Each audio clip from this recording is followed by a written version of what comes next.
Welcome back to Joe Stunner Boxing. Michael Conlan. Little bit of a resurrection going on because he knocks out Jack Bateson in 4 rounds.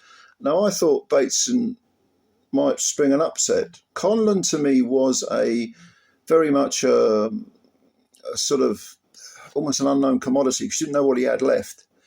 And he has looked a bit diminished. But it was an impressive finish. It came in the 4th round with a huge right hand from Conlan, which put Bateson over, heavily over. He got up and he had, I don't know if he twisted his ankle or something, but he sort of hopped almost to the far rope and hung over it, and the referee waved it off. Bateson had also been over, I think it's a previous round, but it was a very different type of knockdown. He did take a shot, but he sort of was off balance and fell forward. So he wasn't on the floor. He just had his fists on the canvas, and the referee called it a knockdown. To be honest with you, I was a bit disappointed with Bateson because this was his big opportunity. He's been a member of the GB squad.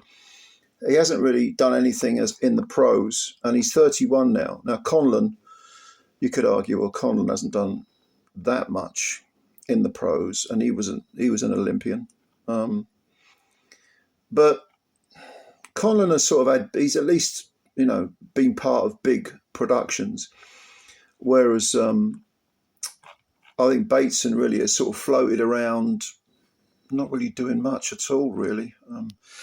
Very sort of unassuming career. He did have a defeat on his record to Shabazz Massoud. That was back in 2022, I think, when he got stopped late in the last round of a 12-rounder. And since then, he's done okay against, modest opposition. He's not a big banger. He's 6 KOs in 20 wins, which is not a great percentage. But he's looked like he's got some skills. He's just never quite got his engine running as a pro. Whereas with Mick Conlan, it's more sort of stop-start, isn't it? Sometimes he looks good. Sometimes sometimes he gets knocked out. All 3 of his defeats have been KOs. He doesn't hit particularly hard himself. He's now got 10 knockouts in 20 wins. But he probably hits a bit harder than that. I mean, I'm remembering the sort of first round of the Lee Wood fight where he just slung a huge right and almost knocked Lee Wood out. But Wood, of course, got up to win that fight by knocking out Conlan and knocking him out of the ring. I wonder if a rematch between Wood and Conlan might still be on. But it wasn't a particularly exciting fight. It's just intriguing to see Conlan back. Conlan did a lot of switch hitting in the fight. He's still got that very sort of loose style where he comes forward, huge gaps in his defense, if you can call it a defense. But he likes to sort of hang around right on the periphery of the range and then sort of jump in. And he does have success. Like I say, he probably knocked out Bateson, and he's put others on the floor, including Lee Wood. Lee Wood went on to achieve some good things, some great things, make a lot of money and defend his title. And Conlan sort of stagnated, I suppose. How much does he have left? Can he go to world level? I mean, 33 now. Look, Bateson, I thought Bateson boxed way too conservatively for me. To me, he's like, okay, Conlan has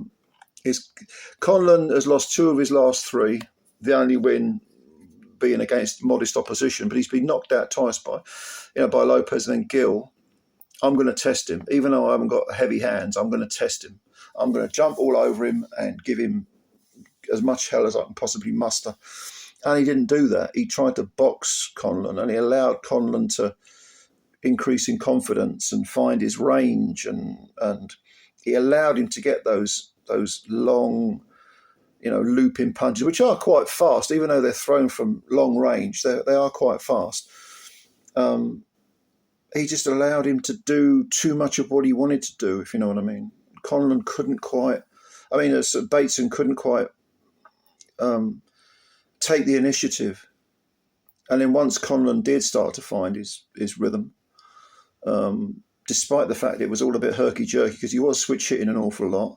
One round, You know, it'd be 1 round orthodox, next round southpaw, 1 round orthodox, next southpaw. I mean, it's all a bit.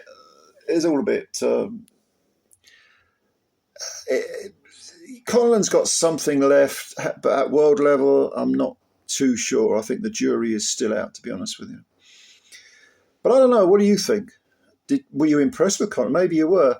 I got to be honest. I mean, I was thinking he might be a totally shot fighter. I wouldn't go that far.